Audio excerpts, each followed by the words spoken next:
We're heading out to a friend's house for the afternoon, but in order to make life easier when we get back, I'm prepping some dinner.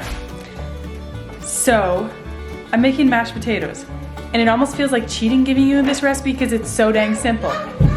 But we're gonna make them in the Instant Pot. We're not bringing mashed potatoes to our friend's house, no. So all we're doing is chucking potatoes and water in the Instant Pot, setting them, and then going to our friend's house so we can deal with them when we get back. So I've got 5 pounds of potatoes here. You could do less, but I'm gonna show you what you can do with leftovers. So if they're big potatoes like this, the size of my hand, you're gonna wanna cut them up a bit, whereas these ones are fine whole. I prefer a yellow flesh potato. You can use whatever you have. I just think a yellow flesh is nice, creamy. These are homegrown ones called Zieglindas. So just give them a quick wash. Don't peel them. These peels are gonna be nothing after they're pressure cooked. So don't peel them. Those peels have good nutrition in them. So then we're gonna take a 1.5 cups of water. This works, the bigger Instant Pot, this is the 6 quart. If I was using my 8 quart, 1.5 cups water is also sufficient. So the recipe is just 1.5 cups water, so no matter what size you're working with, it applies. The reason I want to show you this is so that when it comes to Thanksgiving and Christmas dinner, you guys can just make your Instant Pot mashed potatoes. Freya, hold tight a second. And then that magical keep warm setting, you could make these hours and hours and hours in advance.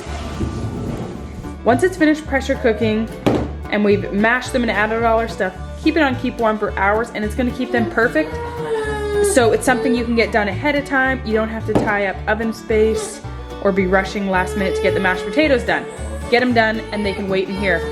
Did you lose your bottle, baby? Okay, we gotta get this done quick here. So, we're gonna pressure cook. Let's see here. Manual. 10 minutes. Make sure this is closed. And then leave her be. Now that I'm home, it's time to deal with them. This L means it's been on keep warm for 3 hours and 3 minutes. So I don't need to worry because this thing has been down for a while. If it wasn't, you can flick that thing right away if you want your potatoes quicker. So then I'm just going to drain out. Did you know that goes there? Drain out the water in the potatoes.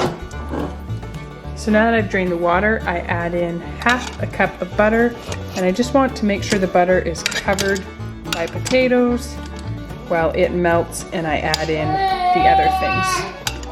Just make sure the hot potatoes are covering the butter and it can melt. Then you're gonna take your favorite seasoning salt. Mine is this thyme mushroom salt. This recipe is on my blog, I'll link it. You can use whatever seasoning salt you want in this, just what your family likes. So the saltiness is gonna vary and you're gonna need to do it by taste.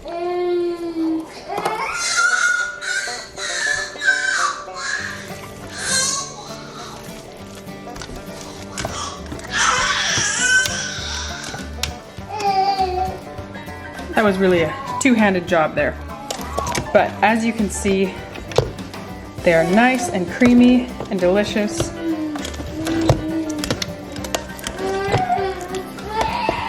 And now they're ready to just keep warm until dinner. Now, if this is more than you need to eat, let's see, where am I gonna find a can of salmon in here? So we have home canned salmon. And I use this. I hear you, baby. Are you frustrated that you can't crawl? Did they leave you alone?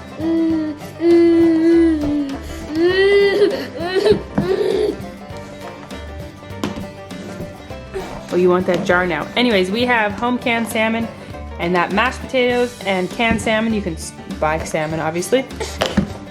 There's a recipe on my blog for salmon patties, and it's easiest when the mashed potatoes are warm.